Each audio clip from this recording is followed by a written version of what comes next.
Junto a lo prioritario hay que acometer lo urgente, y lo urgente es revisar los plazos de imposible cumplimiento para la reconducción de las cuentas públicas que se impusieron desde el principio. Era absurdo pretender que en 2013 tendríamos todos los estados de la zona euro un 3% de déficit haciendo sacrificios presupuestarios. No era verdad. En un contexto de recesión el objetivo era imposible. Por tanto, debe ser revisado, y debe ser revisado en profundidad. Hay que revisar en profundidad también el papel del Banco Central para corregir los defectos congénitos de la moneda única, pero además de eso hay que restaurar el Pacto Social Europeo. Por tanto, hay que recuperar la agenda social europea y la agenda democrática. No se puede continuar haciendo política contra los ciudadanos. No se puede imponer una política que no sea aceptable por la ciudadanía. Por tanto, restaurar el crédito democrático de la construcción europea es absolutamente imperioso, porque nunca habíamos visto un estado de malestar preinsurreccional tan conexo con no ya el euroescepticismo, sino directamente la eurofobia, como estamos viendo ahora.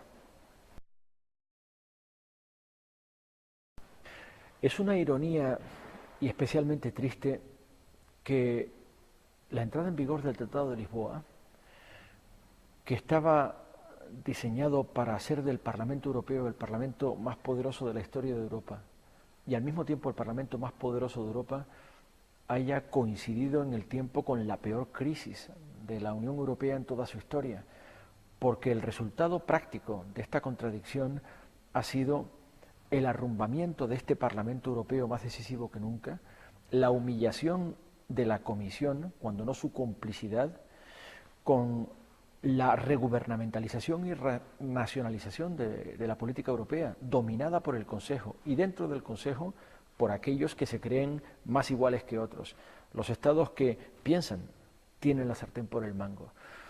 Con la ampliación, Europa se ha hecho no solamente más compleja y más extensa que nunca, sino sobre todo se ha reconfigurado políticamente. El eje de gravitación se ha escorado hacia el este y hacia la derecha, de modo que en el epicentro continúa estando una Alemania que es peso pesado, ¿quién lo duda?, el mayor Producto Interior Bruto de la Unión Europea, la mayor población, pero imponiendo una política marcadamente conservadora y sesgada. Lo peor de todo es que esta política no nos ha sacado de la crisis, ha empeorado la salud del paciente, ha empeorado las constantes vitales de todos los Estados miembros y del conjunto de la sociedad europea, y sobre todo ha deteriorado el crédito de la construcción europea. Nunca lo habíamos visto desfallecer de esta manera, y esto es especialmente sensible en las generaciones más jóvenes. Por eso, para combatir todo esto hace falta una gran operación política. Todo esto ha tenido lugar porque esa correlación de fuerzas conservadora no ha encontrado enfrente a una resistencia consciente de lo que estaba en juego. Es imprescindible armarla, y para esto hace falta recuperar la dimensión social y democrática de la construcción europea. Todos esos sectores vulnerables de la sociedad europea, cuya vida ha empeorado con este recetario desastroso que ha incrementado las desigualdades en los Estados miembros, en privilegio de los más ricos y en perjuicio de los más vulnerables, todos esos sectores tienen que rearmar su alternativa política. Y creo que esta es una tarea impostergable de las fuerzas progresistas. Tradicionalmente, en la construcción europea, el espectro progresista había estado liderado por las fuerzas socialdemócratas y socialistas. Por tanto, la interpelación a los socialistas europeos es mayúscula en estos momentos. Es imprescindible que los socialistas europeos sean capaces de oponer no solamente un relato ideológico alternativo, sino una política alternativa que recupere la dimensión democrática y el vector ciudadano de la construcción europea. No podemos seguir haciendo una política que los ciudadanos europeos no están dispuestos a aceptar, porque esto se va a traducir en las elecciones de 2014 en un escenario pavoroso, un regurgitamiento de formaciones nacionalistas, regresivas, populistas, que son el nuevo revestimiento de la extrema derecha de siempre, y todo esto en una clave profundamente contraria al sostenimiento del modelo social europeo. El escenario, insisto, es pavoroso salvo que sepamos evitarlo.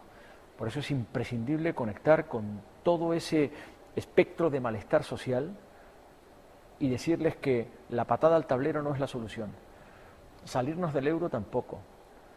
El desmoronamiento del edificio europeo tampoco. Habrá que reinventarlo. Pero para que eso sea verosímil y no sea un ejercicio de voluntarismo fatuo, es imprescindible cambiar la correlación de fuerzas. La correlación de fuerzas en Europa. Y creo que la primera ocasión para señalar que queremos un cambio de rumbo son las elecciones del 2014. Hay que tomarla muy en serio. Y creo que muchos tenemos que dejarnos la piel en decirle a la ciudadanía que tienen una oportunidad, además de expresar su malestar en la calle, además de protestar, además de denostar la política en las redes sociales y en la conversación, además de todo eso, tienen una oportunidad de cambiar la correlación de fuerzas con el voto en junio del 2014. Suscita enorme preocupación que después de la entrada en vigor del Tratado de Lisboa, el estado de ánimo general de los europeos y la percepción con respecto de el mérito y la razón de ser de la construcción europea se haya derrumbado, especialmente en las generaciones más jóvenes. Esto es sangrante en España, donde el prestigio de la Unión Europea había sido muy alto durante más de 20 años, pero las razones son muy sólidas. Tiene que ver precisamente con esta contradicción entre los objetivos proclamados por Lisboa y la política que se ha practicado, entre la fortaleza que se dio al Parlamento Europeo, más legislativo y decisivo que nunca, y la regubernamentalización de la política que ha hecho que el Consejo se haya arrogado la dirección, la hoja de ruta y la definición de la política europea. El Parlamento Europeo debe recuperar claramente el protagonismo y el poder decisivo que el Tratado de Lisboa le confirieron.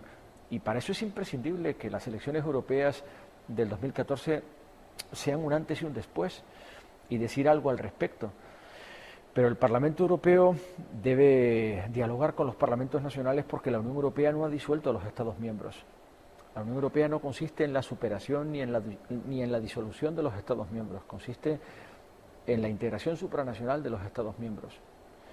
Y por eso es imprescindible que esos instrumentos de colaboración y diálogo dibujados por el Tratado de Lisboa entre el Parlamento Europeo y los parlamentos nacionales tengan por fin lugar y se institucionalicen y sean foros útiles de definición de la política. Esto es especialmente relevante en el ámbito en el que yo me he desempeñado con mayor intensidad, que es el espacio de libertad, justicia y seguridad.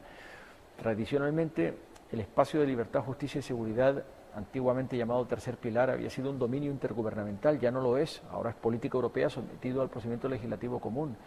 Pero para que el legislador europeo en materia penal y de cooperación judicial en materia penal y en materia de seguridad, especialmente en la lucha contra el crimen organizado transnacional, sea relevante, debe dialogar con los parlamentos nacionales.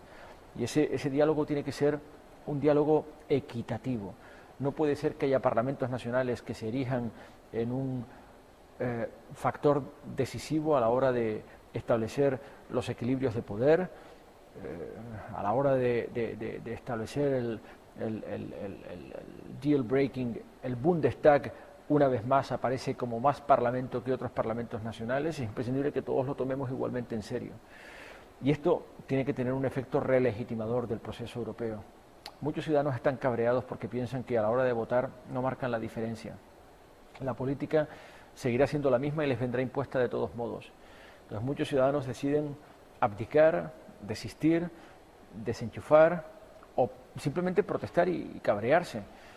Y es imprescindible recuperar la política, porque yo estoy convencido de que el cabreo está descontado en el designio doloso que ha sido perpetrado para demoler el proyecto europeo.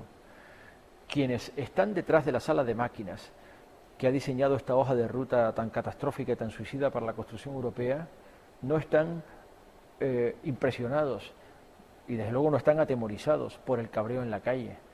De hecho, son indiferentes al cabreo en la calle. La hoja de ruta ha continuado implacablemente ejecutada a pesar de que el cabreo en la calle se haya generalizado en toda Europa, aunque por razones distintas según las latitudes. El cabreo en la calle no es el mismo en Alemania que en Grecia, pero hay cabreo en la calle en Alemania y en Grecia. Y es imprescindible, por tanto, que los ciudadanos sean restablecidos en la hoja de ruta europea. Esto es fundamental. Si no somos capaces de comprender la complejidad, la envergadura del empeño, pero al mismo tiempo utilizar cada ocasión que tengamos para ejercer nuestro protagonismo, y estoy pensando una vez más en las elecciones del 2014, la situación no hará sino empeorar y el daño será irreversible y la construcción europea estará condenada a la inanición, a la decadencia y finalmente a la extinción.